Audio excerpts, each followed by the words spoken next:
giling-giling. On today's episode, let's talk trash! So, what if the things we throw away are not really trash, but treasures waiting for a second life?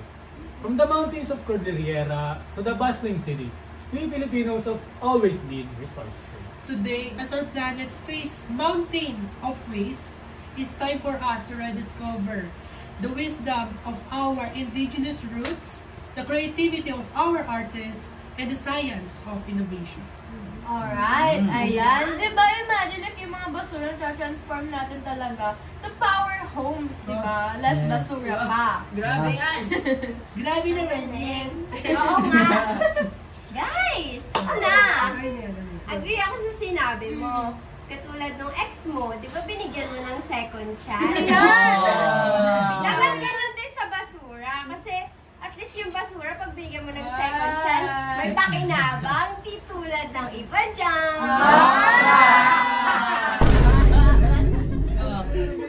Paano itong paper plates? Saan ko lang Flashback. Yan po yun. Tawag ka pa kanina. Akin ginanon ko yung kanina. Saka ba, nagdasal kayo. Okay, Kaya ito, sila dali. yung pagkain. For biogas din siya, guys. Nagpapot na ako. Wow! See, guys? di sa basurahan pa ba? Ay, wait! Hindi agad! Meron pa second life yan, bes. Ang Grabe. Ito mo na. Sabi niyo muna. Bakit? Bakit? Ano itong meron dyan? Meron dyan, don't worry!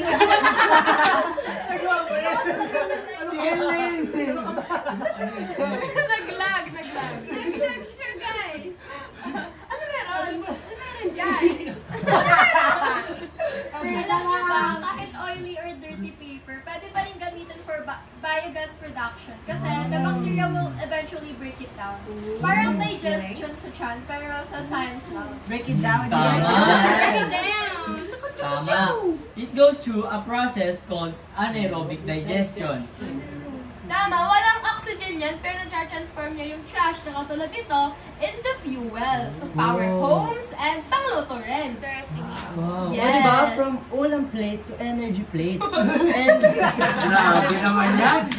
ang galing no, na literal na from FT is it can turn to energy. Wow. Energy! Parang Lion King, Circle of Life.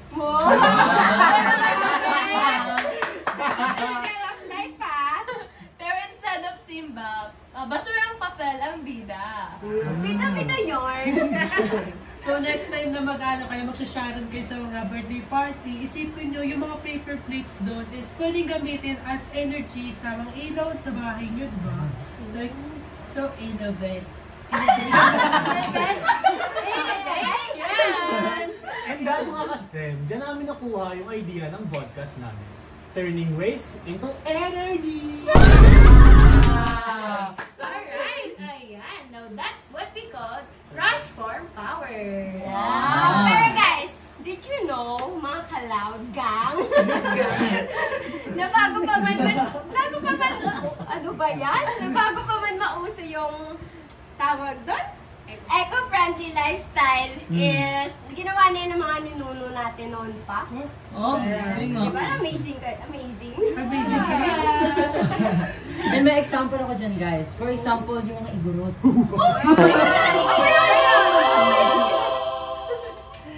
They turn bamboo into tools, and yung mga coconut shell, ginagawa nila, they turn it into bowls. Tapos yung mga old fabric scraps, they turn it into blankets. And as in, wala talaga nasasayang sa kanila. Pero mas matibay na. Tama.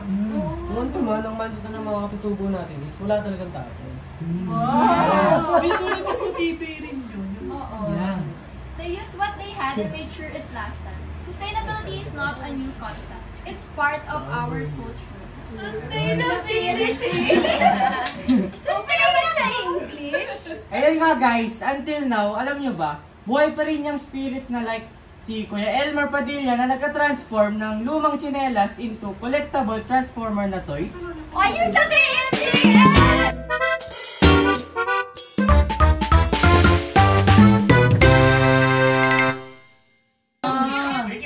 Sa ating naka-feature pa sa Kapuso Mo, Jessica Soho. KMJS mo yan! From Basura to Optimus Prime, legit na Transformer. Ang atake, no? Oh, atake yan! Diba? Kung sa Mobile Legends may epic comeback, sa upcycling may epic transformation. And diba, in the art world, alam mo ba, maraming Pinoy artists, katulad sa Cebu, ginagamit nila yung mga basura, wini-weave nila into wallets, bags, diba? At yung mga plastic, ginagawa nilang sculpture. Ay, parang sa mga sa mga parang nasa kulungan. Oo, ginagawa nilang wallet, Mas nakita rin ganyan. nata sila dun. Basura dati, pero ngayon, art exhibit na. Kaya nga, creativity plus sustainability is Filipino ingenuity. Tari naman this boy. Pero syempre, science din may ambag dito. Our group's research focuses on turning single-use paper waste like cups, bags, and plates into biogas, a clean, renewable energy source. Pero alam ko, yung biogas is na-proper siya through anaerobic digestion, di ba? Kasi alam ko yung anaerobic digestion is ito yung process na pinabreak ng microbes yung feedstock like food waste or paper waste to turn it to biogas, which is in the absence of oxygen. Kaya anaerobic digestion. Yes. Wow, science genius ang atake. Tapos yung result is methane gas, which you can use to power lamps, generators, and many more. Kaya isipin mo yung paper plate, pwede mo gawing kuryente ng bahay. Wow. Grabe. Ang cool naman yan, diba? And alam niyo ba guys, ito sa Philippines alone, we produce 20,000 tons of waste per day. Isipin niyo na lang na imagine niyo if 10% nun pwede ma-convert into energy, diba? Less basura, more power! At ang mas maganda pa dyan guys yung kasi sa mga basura kasi dyan sa mga landfill, nag-produce yan ng methane Mas pag nag-produce sila, syempre result yan na climate change. Methane, di ba? Ayun kasi nakaka-contribute Kung gagawin natin siyang biogas, isipin nyo, meron tayong energy, mababawasan pa natin yung climate change. Like, yung sanhi ng climate change, makakabawas pa tayo. Oo. That's right. So in short, less basura, less pollution, more energy. Alright, ayan. Hindi na tayo sa pinaka-core ng usapan natin. Advocacy. Hindi lang siya about creativity, but it's about survival. According to studies, the Philippines rank third among the world's top ocean polluters. Pero kung magsisimula tayo sa tamang waste management at upcycling, kaya nating bawasan yan. At syempre, hindi lang plastic ang problema, pati na rin yung mga single-use papers, gaya na lamang ng paper cups, paper plates, and many more. Solid waste. Kaya may pag-asa. Through biogas, we can reduce landfill waste. And pwede rin itong makapag-lessen ng pollution. And makapag-produce ng mga renewable energies. At saka kung iisipin natin, if bawat household is marunong mag-upcycle, is mababawasan talaga yung mga basura. Ano yung mga nanay natin guys? OG upcycler yan Kasi imagine OG nyo guys, guys. kanina, di ba, syempre ang init sa labas, ang init na panahon ngayon Pumunta ako sa rep, pinuksan ko. Tapos may nakita ko dun, ice cream container, pagkabukas ko, isda. Dali ka! Ano rin guys, di ba, bumili sila ng Bumunta kasi kami plaza kahapon, bumili sila ng tubig, ng bottled water, gano'n. Tapos, pagkaubos na namin, nagulat ako, pagkabukas ko kanina, nandun pa rin, may tubig. Ginawa ko lang, pitchen. Siya ang atake.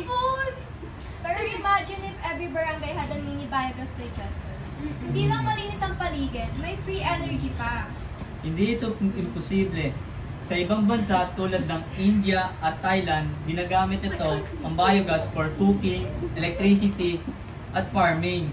So kung nagawa nila, syempre, kaya din natin.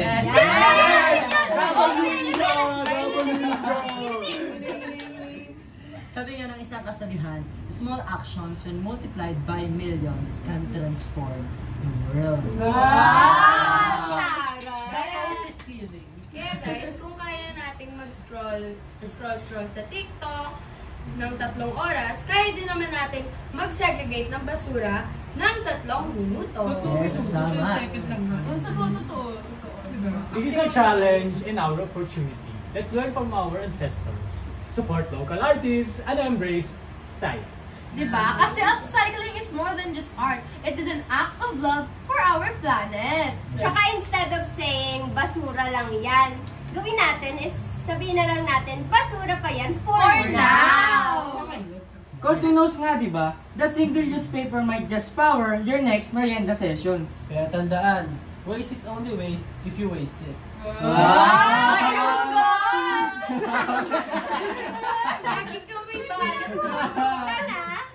So next time when you hold a paper cup or paper plate, think twice before throwing it away. Yes, thanks. Yes, push natin yan, Philippines. Transform into treasure. Philippines! To wrap it all up, the beauty of an item doesn't end in first use.